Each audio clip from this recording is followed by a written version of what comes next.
2 weeks after the devastating floods in western Germany, more than 70 people are still missing.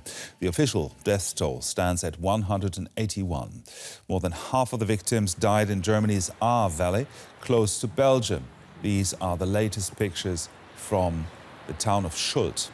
In some areas, only the foundation walls mark where buildings once stood. They were either washed away or had to be pulled down, and this was the scene in Schuld 2 weeks ago.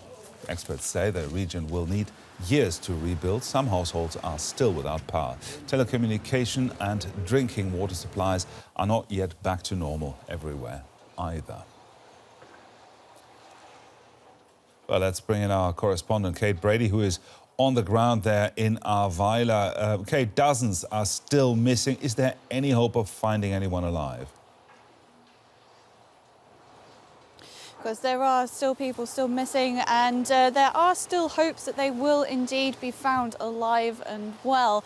But of course, with every day that goes by, both for authorities and not least of all for the friends, family, loved ones of people who are still missing, it is yet another difficult day for them. And one of the most sad challenges facing authorities right now as well is that they're finding it very difficult to identify many of the bodies that have been found. Of course, usually it's necessary to have some kind of material to be able to do a DNA comparison, but given the extent of the destruction that's been caused to people's homes and people's belongings here in these flood-hit regions, that is proving very difficult at the moment. Rebuilding obviously will take years, but what about the more urgent tasks like restoring water supply and electricity? Well, I was talking to some of the disaster agency aid this morning, and they were saying that step by step, bit by bit, many regions are indeed having their electricity switched back on. And it's currently estimated that around at least 5,000 homes are currently without electricity. Of course, that's still 5,000 that are facing this difficulty every day. But that is some huge progress that's been made in recent days. Just a few days ago, we were talking about hundreds of thousands of people without electricity. But as you mentioned, water as well, especially clean drinking water that's safe to use, that's also still an issue.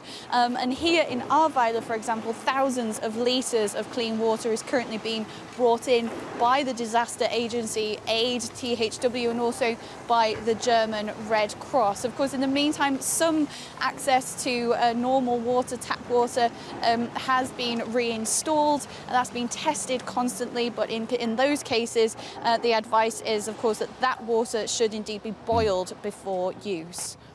Okay, I understand there was some anger as well directed at the authorities about not having been forewarned in time, and now the slow pace of reconstruction. What are you hearing? What is the vibe there on the ground? Well, it's interesting. A lot of people that I've been speaking to, residents who have been badly affected by these floods, many of them saying they don't understand some of this frustration, that entire regions are finding themselves in unprecedented circumstances. But certainly, as you mentioned, when it came to the warning system and how early, or rather late, many people were warned, if at all, about the impending floods and the impending danger, there is certainly still a lot of frustration there. Many people asking, could they have been warned earlier? And they're going to be asking a lot of questions. That's already underway. We're seeing in some of these special commissions that have been set up in the states that have been worst hit by these floods. So there's still a lot of questions to be answered. And essentially, who is responsible? At least of all, could those lives that have been lost, could they indeed have been saved? DW correspondent Kate Brady there. Thank you very much, Kate. Well, homes were flooded, complete livelihoods destroyed. DW's Tessa Walter visited a young Syrian from Ahrweiler who has lost everything for the second time in his life, in the Syrian civil war and now in Germany.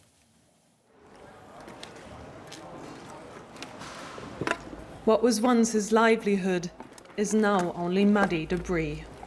Mohamed Abdul Hamid owned a small barber shop in Ahrweiler. He came to Germany as a Syrian refugee. Now, after the floods, he's left with nothing for the second time in his life.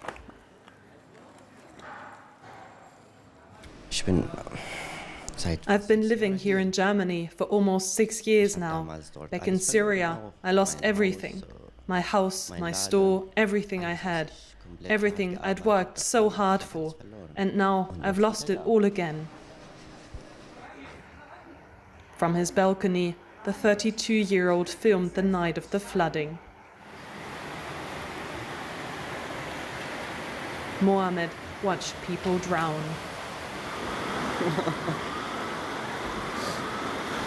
Then the water started entering his building. He reached safety on the second floor. I saw a lot of horrible things from my window that night. But there was nothing I could do. In Syria during the war, at least you could help people. But here, I felt so powerless. I could only watch. Inside, hardly anything of his barbershop is left. Only the mirrors on the wall remain. Mohammed had invested over 50,000 euros together with a friend. Me and my colleague Christian, we worked hard to renovate this place.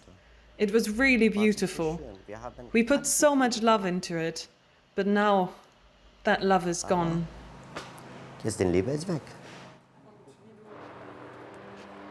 He lost even more. The scrap dealer is picking up Mohammed's car.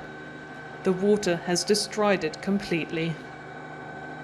It was a modest little Ford, but for the young man it symbolized freedom and a first success.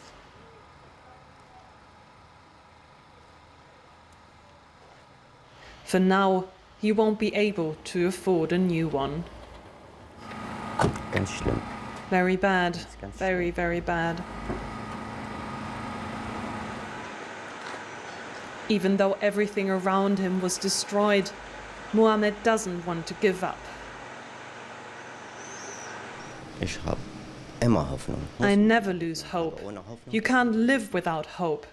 That's why I came to Germany, because I had no more hope left in my home country. We have to stick together and look forward. Mohammed is hoping for state aid, so he can rebuild his life yet again.